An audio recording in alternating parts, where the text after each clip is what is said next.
ఈ దిన వాక్యము యోమ్ దెబెరీం 7వ తారీఖు 8వ నెల 2024వ సంవత్సరం. ప్రవరిస్తున్న చక్కటి మాట కొలస్సీయులకు రాసిన పత్రిక 3వ అధ్యాయం 12వ వచనం.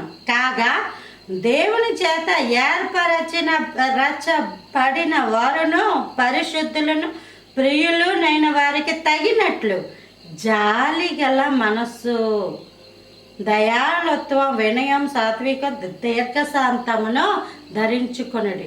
ఇక్కడేమంటే దేవుని చేత ఏర్పరచబడిన పరిశుద్ధులకు ఉండాల్సిన ప్రాముఖ్యమైన ఒక గుణం అదేంటంటే జాలి గల మనస్సు. జాలి గల మనస్సు. ఈ జాలి గల మనస్సు నీలో నీ భర్త చూస్తూ ఉంటాడు, నీలో నీ పిల్లలు చూస్తూ ఉంటారు, అలాగే భర్తలో భార్య చూస్తూ ఉంటుంది, ఈ కుటుంబము అంతటిని లోకము చూస్తూ ఉంటుంది. వీళ్ళు దేవుని నమ్ముకున్నారు, రక్షణ తీసుకున్నారు, మందిరానికి వెళ్తున్నారు, జీవ గ్రంథాన్ని చేత పట్టుకున్నారు, జీవిస్తూ ఉన్నారు, రోజు దేవుడి గురించి మాట్లాడుతూ ఉన్నారు. అయితే వీరి యొక్క ప్రవర్తనలో జాలి ఎంతవరకు ఉంది అని చూస్తూ ఉంటారు. ఈ జాలి గల మనస్సు ఎదుటి వారి కంటికి కనబడాలి.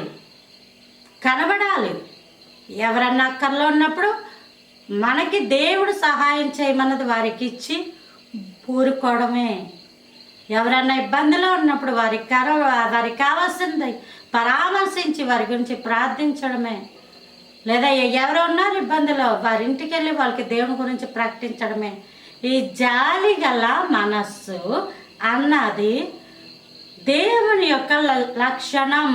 మనం ఇబ్బందుల్లో ఉన్నప్పుడు, మనం బాధల్లో ఉన్నప్పుడు, మనం విసిగిపోతున్నప్పుడు, వేసారిపోతున్నప్పుడు, ఎవ్వరూ లేరు ప్రభు అని గోజాడినప్పుడు దేవుడు మన మీద జాలి చేసుకొని రక్షించబట్టి ఈరోజు నీవు నేను బ్రతికి ఉన్నాం.